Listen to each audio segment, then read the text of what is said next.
नमस्ते साथियों। वार्षिक परीक्षा 2021-22 कक्षा 11th रसायन विज्ञान का वार्षिक परीक्षा का पेपर आपकी स्क्रीन के सामने है। पेपर पूर्णांक है वो 56 अंक का है और जो समय है वो 2 घंटे 45 मिनट है। पेपर को स्टार्ट करते उससे पहले जो स्टूडेंट फर्स्ट बार इस एम की बुस्ट यूट्यूब चैनल पे आए हैं वो चैनल को लाइक शेयर और सब्सक्राइब करना ना भूले। क्वेश्चन आपके स्क्रीन के सामने है। इनमें से काफ़ी क्वेश्चन आपकी वार्षिक परीक्षा में पूछे जा सकते हैं। क्वेश्चन नंबर 1 आपके सामने, सबसे अधिक अम्लीय है तो ये चारों हैलोजन अम्ल है तो इनमें सबसे अधिक अम्लीय होता है HI। दूसरा क्वेश्चन है, बम्ब कैलोरीमीटर की सहायता से निर्धारण किया जाता है तो डेल्टा U बी आंसर हो जाएगा। फिर He2 अणु का बंध क्रम होता है तो इसका राइट आंसर होगा बैच 0। ग्रेफाइट में कार्बन का ऑक्सीकरण अंक है 0, ये आंसर हो जाएगा। मर्द तापित प्लास्टर कहलाता है कैल्शियम सल्फेट। जब प्लास्टर पहले से जल के अणु निकल जाते हैं तो उसको बोलते हैं मर्द तापित प्लास्टर कैल्शियम सल्फेट कहलाता है। इसके बाद नेक्स्ट क्वेश्चन है, डाइबोरेन में 2C2 बंधों की संख्या होती है तो इसका राइट आंसर हो जाएगा 4C। एल्केन की संरचना होती है चतुष्फलकीय। प्रकाश रासायनिक स्मोग की प्रकृति होती है ऑक्सीकारक। तो ये जो ऑब्जेक्टिव टाइप क्वेश्चन पूछे गए थे उनके आंसर मैंने टिक लगा दिए। इसके अलावा मैं आपको एक विशेष महत्वपूर्ण सूचना बताना चाहूँगा कि जैसे ही आपकी 11th क्लास की वार्षिक एग्जाम कंप्लीट हो जाएगी तो 16 मई से 12th क्लास का केमिस्ट्री का ऑनलाइन बेस स्टार्ट कर दिया गया है, बिल्कुल फ्री है। उसमें आपके लिए कौन कौन सी महत्वपूर्ण बिंदु रहेंगे वो आपकी स्क्रीन के सामने हैं। तो रजिस्ट्रेशन के लिए जो नीचे दिए गए व्हाट्सएप नंबर पर नाम, स्कूल नेम और डिस्ट्रिक्ट लिख के जरूर सेंड कर दें। अब चलते हैं हम नेक्स्ट क्वेश्चन की तरफ। क्वेश्चन नंबर 2, रिक्त स्थान की पूर्ति करें। क्वेश्चन नंबर 1 पहला क्वेश्चन इसके अंदर पूछा गया कि एल्केन को भी कहा जाता है पैराफिन या ओलिफिन। तो एल्केन को हम क्या बोलते हैं, पैराफिन, और जो एल्कीन होती है उसे ओलिफिन कहा जाता है। अगला क्वेश्चन है, फॉर्मिक अम्ल में सांद्र H2SO4 डालने पर, अगर फॉर्मिक अम्ल में आप सांद्र H2SO4 डालोगे तो आपको कार्बन मोनोऑक्साइड प्राप्त होगा। अगला BeCl2 वाष्प अवस्था में भौलक या दीलक, तो दीलक अथवा दोनों आपस में जुड़ जाते हैं तो BeCl2 वाष्प अवस्था में दीलक के रूप में पाया जाता है। अगला क्वेश्चन, प्रकाश विद्युत सेल में सोडियम या सीजियम धातु का प्रयोग किया जाता है तो इसका राइट आंसर होगा सीजियम धातु, प्रतीक होता है CS। इसके बाद कहते हैं साम्य अवस्था पर एंट्रोपी होती है, साम्य अवस्था पर बिल्कुल स्थिर हो जाता है, इस कारण से वहाँ जो एंट्रोपी होती है वो क्या होती है, शून्य होती है। अगला, मोलरता की इकाई होती है तो याद करना मोलरता की जो इकाई होती है वो मोल प्रति लीटर होती है, मोल प्रति लीटर। तो क्वेश्चनों के आंसर बता दें कि पहले में आ जाएगा पैराफिन, दूसरे में आ जाएगा CO, तीसरे में दिलक, चौथे में सोडियम, पांचवें में शून्य और छठे में मोल प्रति लीटर। इसके बाद अगला क्वेश्चन आपके सामने दिया गया, सही या गलत की पहचान कीजिए। तो क्वेश्चन नंबर 1, इलेक्ट्रॉन की खोज J.J. थॉमसन ने की थी, बिल्कुल राइट है ये बात।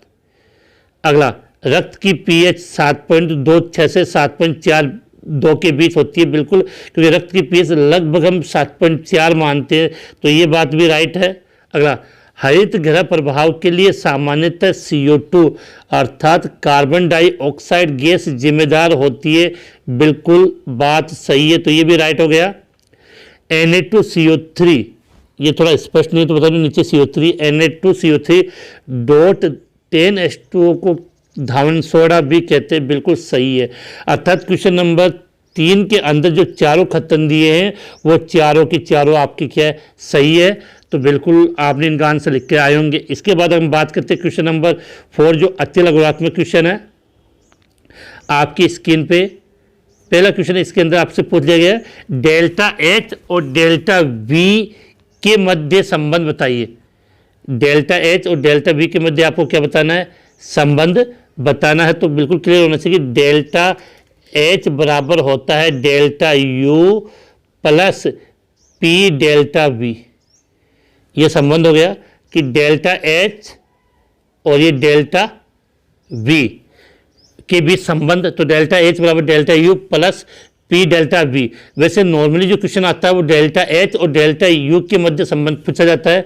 अब ये भी बता दूं कि डेल्टा H का मतलब एंथैल्पी परिवर्तन, डेल्टा U का मतलब आंतरिक ऊर्जा में परिवर्तन और डेल्टा V का मतलब आयतन में परिवर्तन। इसके बाद अगला क्वेश्चन है कि KMnO4 जो लिखा हुआ है यहाँ स्पेलिंग तो लिख दो, KMnO4 में एमन अर्थात मैग्नीज का ऑक्सीकरण अंक हमें ज्ञात करना है। तो पोटेशियम का होता है +1, जिसका ऑक्सीकरण अंक ज्ञात करने होता है उसको क्या माना x। ऑक्सीजन कितने होते हैं 4, एक ऑक्सीजन का होता है -2, कुछ भी नहीं तो 0। तो +1 फिर x -2 को 4 से गुना किया तो -8 बराबर 0। तो -8 और +1 तो x -7 बराबर 0 और 7 उधर जाएगा तो x बराबर +7। तो मैग्नीज का यहाँ पर ऑक्सीकरण अंक क्या आएगा 7 आ जाएगा, +7। इसके बाद नेक्स्ट क्वेश्चन की बात करते हैं। लिथियम किसके साथ विकिरण संबंध दर्शाता है। तो देखो लिथियम है वो वर्ग 1 का तत्व है और ये वर्ग 2 के तत्व बेरिलियम के नीचे क्या आता है मैग्नीशियम। तो ये जो संबंध होता है ये विकिरण संबंध होता है। तो लिथियम किसके साथ विकिरण संबंध दर्शाता है। तो राइट आंसर आप क्या लिख दोगे मैग्नीशियम। लिथियम मैग्नीशियम के साथ विकिरण संबंध दर्शाता है। क्लियर है बात, बिल्कुल अच्छा क्वेश्चन है। इसके बाद नेक्स्ट क्वेश्चन की अगर हम बात करें, एल्कीन के प्रथम सदस्य का नाम बताइए। तो देखो एल्कीन का मतलब पहले बात तो क्लियर होनी चाहिए कि अपने माइंड में कार्बन में डबल बॉन्ड। तो इसका पहला सदस्य होता है C2H4, ये जिसको हम चाहे तो लिख सकते हैं CH2 डबल बॉन्ड CH2। इसको आप क्या बोलते हो एथिन, क्या कहते हैं एथिन। तो एल्कीन के प्रथम सदस्य का नाम क्या हो गया एथिन हो गया। तो इन वार्षिक परीक्षा के पेपर को अच्छे तरीके से याद कर लें। जब आप अपने डिस्ट्रिक्ट का वार्षिक परीक्षा का पेपर देने जाओगे तो इनमें से काफ़ी क्वेश्चन आपको रिपीट मिल जाएंगे जो आपके लिए काफ़ी फायदेमंद होगा। और अब हम नेक्स्ट क्वेश्चनों की बात करते हैं। उससे पहले मैंने फिर से रिपीट कर दूं कि 16 मई से क्लास 12th की केमिस्ट्री की ऑनलाइन क्लासेस स्टार्ट होने वाली, बिल्कुल फ्री है। उसका रजिस्ट्रेशन करने के लिए आप 9079242041 पर मैसेज कर दें। इसके लिए आपको 3 चीज़ें लिखकर सेंड करनी है। एक तो अपना नेम, स्कूल का नाम और कौन सा आपका जिला है। ये चीज़ें आप लिख के मेरे जो व्हाट्सएप नंबर पे इन पे सेंड कर दें। अब चलते हैं हम नेक्स्ट क्वेश्चन पे। और नीचे एक व्हाट्सएप ग्रुप दिया है उसको आप ज्वाइन कर लें जिससे आपको महत्वपूर्ण सूचनाएं समय समय पर मिलती रहे।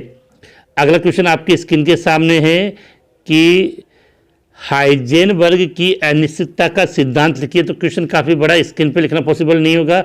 तो इसका आंसर है वो आपकी स्क्रीन पे आ चुका। आप इसका स्क्रीनशॉट ले लें और अच्छे तरीके से इसको याद करें। काफ़ी इंपॉर्टेंट है क्योंकि मैंने जो कुछ क्लास 11th की जो मोस्ट इम्पोर्टेंट क्वेश्चन आपको बताए थे उनमें से काफ़ी क्वेश्चन इस पेपर में रिपीट हुए हैं।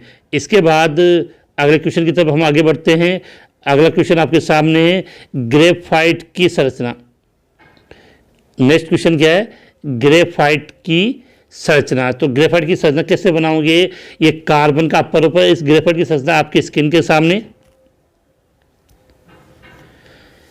स्क्रीनशॉट ले लें। इसके बाद चलते हैं हम नेक्स्ट क्वेश्चन की ओर। निम्न का IUPAC नाम लिखें। CH3 CH CH3 CH।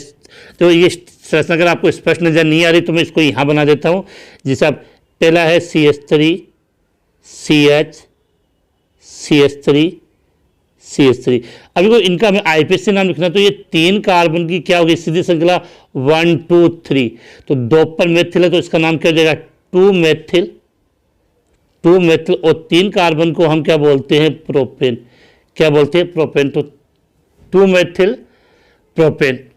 ठीक है। इसके बाद नेक्स्ट कंपाउंड की हम बात करते हैं। इसका हमें नाम लिखना है। तो यहाँ पर आपको स्ट्रक्चर समझ में नहीं आया तो मैं समझा दूँ कि ये CH डबल बॉन्ड CH है और यहाँ पर CH3, यहाँ पर भी CH3, यहाँ पर भी CH3, यहाँ CH2 और यहाँ CH3। हमें इसका नाम लिखना है। तो सबसे पहले क्या करेंगे, सबसे लंबी कार्बन श्रृंखला का चयन करेंगे। काउंटिंग वहाँ से जहाँ से डबल बॉन्ड को कम नंबर मिले, तो 1 2 3 4 5, तो एक तो CH3 2 नंबर कार्बन पे जुड़ा हुआ और एक 3 नंबर पे, तो क्या हो जाएगा 2 3 डाईमेथिल। क्या लिख दिया हमने, 2 3 डाईमेथिल। और 5 कार्बन की श्रृंखला को हम क्या बोलते हैं, पेंट, और डबल बॉन्ड कितने पे 2 इन, तो 2 3 डाईमेथिल पेंट 2 इन। इसके बाद हम नेक्स्ट बात करते हैं नेक्स्ट क्वेश्चन की तरफ कि एरोमेटिक पदार्थ के 2 लक्षण लिखिए। तो सबसे पहली बात कि जो एरोमेटिक कंपाउंड होते हैं उनकी संरचना चक्रीय व समतलीय होती है। एरोमेटिक कंपाउंड की जो संरचना होती है वो चक्रीय व समतलीय होती है।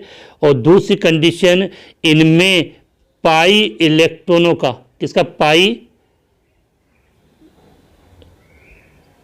पाई इलेक्ट्रॉनों का विस्थापन होता है, पाई इलेक्ट्रॉनों का रोटेशन होता है।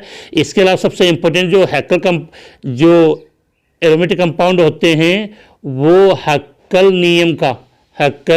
नियम का पालन करते हैं। इसके बाद हम बात करते हैं आगे, इसके बाद शेष कंपाउंड की हम बात कर लेते हैं शेष क्वेश्चनों की। क्वेश्चन नंबर 5, कैल्शियम ऑक्साइड के लिए 3 क्वेश्चन पूछे, इनका आंसर ना आप इनका स्क्रीनशॉट ले लें, क्योंकि इसके बाद अगला क्वेश्चन है मेथेन के हैलोजनीकरण की क्रियाविधि पूछी गई थी।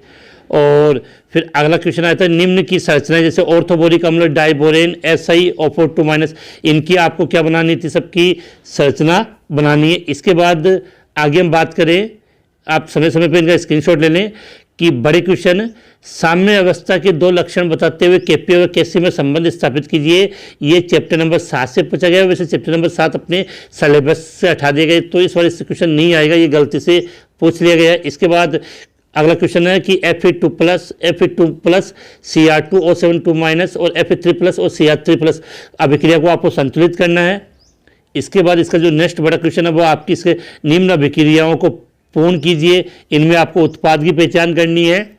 इसके बाद इसका जो लास्ट क्वेश्चन है निबंधात्मक बड़ा क्वेश्चन, वो आपकी स्क्रीन के सामने निबंध प्रश्न टिप्पणी लिखिए अथवा वाला क्वेश्चन है, तो इन दोनों में से आपको किसी एक पर, ये जो छोटे छोटे बिंदु है इन पर आपको टिप्पणी लिखनी है। तो इन से जो क्वेश्चन बच गए इनका हल नेक्स्ट वीडियो में करवाया जाएगा, इसलिए चैनल को लाइक शेयर और सब्सक्राइब करना ना भूलें। और अपने जितने भी साथी हैं उन सभी तक इस वीडियो का जो लिंक है वो ज़्यादा से ज़्यादा शेयर करें, जिससे सभी स्टूडेंट इसका लाभ उठा सके। इसी के साथ आज की ये क्लास यहीं समाप्त होती है। जय हिंद, जय भारत।